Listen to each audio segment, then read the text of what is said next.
Fox News Alert now on some new reporting from Israel over its increasingly tense showdown with Iran. It now appears that some Israeli government officials have already mapped out their plans for a possible armed conflict with Iran.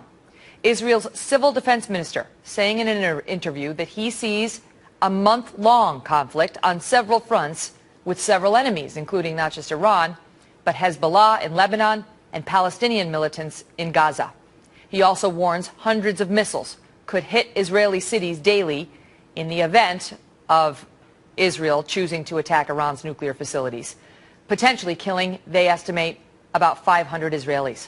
So what do the Israeli citizens think of this? My next guest is Israel parliamentary candidate Ari Abramowitz. He's founder of thelandofisrael.com. That's an English-speaking TV show broadcast from Israel. Ari, welcome back to the program. Yesterday we talked about how they were handing out gas masks to Israelis. Now we get actual estimates that, they say some 500 Israelis are likely to die. The experts we've spoken to in the U.S. Side believe that's a low number. How are the Israeli citizens reacting to all of this? Shalom, Megan. Listen, we're the most peace-loving people on the planet. We love peace. Our word for hello and goodbye is peace. We don't want a war, but what's the alternative? The alternative is waiting for Iran to get a nuclear weapon, and how many millions of Jews in Israel or anyone around the world, how many millions will die? We have to step up to the plate and do what we need to do. We have a historical perspective here in Israel as Jews. 2,400 years ago, we faced a nearly identical situation where there was a Persian leader, which is modern-day Iran, who sought to wipe us out. And just like all the enemies throughout history, he's gone. He has disappeared, and we're still here stronger than ever. We know that God is protecting us, and it's that confidence that gives us the ability to act with such a high level of moral clarity, even in such adverse circumstances. When you look at the polling being done inside of Israel on how the folks there feel about whether Israel should bomb Iran's nuclear facilities, the folks seem opposed to it. The majority of Israelis polled said they do not want to see Israel preemptively bomb Iran's nuclear facilities. How do you explain that?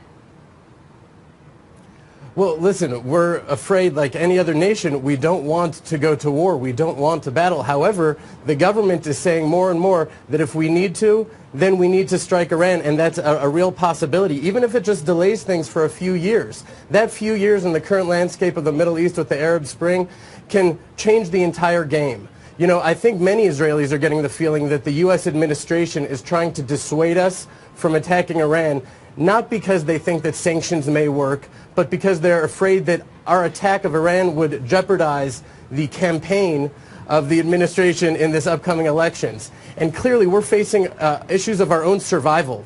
It's our survival we're talking about. We're not going to take U.S. elections or oil prices into account. And as a matter of fact, America should not be dissuading us to attack Iran. They should be saying, Israel, listen, you have the best intelligence.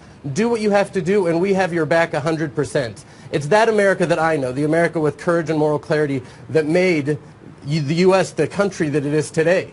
Interestingly, those same polls out of Israel show that Israelis do believe that if it was a joint effort, if it were a joint effort between the United States and Israel, then Israel would be likely to prevail in any sort of armed conflict against Iran. They're less confident if the Israelis have to go it alone. Our president has said he believes no president has had Israel's back more than he has. You don't perceive it that way? I personally don't perceive it that way. I think the majority of the country does not perceive it that way, and his actions throughout his term, I think, testify to that.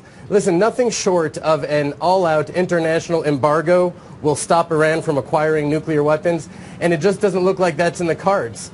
And so if that does not happen, for Israel to be able to strike Iran with America's support, full unwavering support, I think would be enough to really topple the regime, and we could have peace in the Middle East. But listen, America has to come with a lot stronger a stance that they're supporting us than is coming out of the U.S. right now.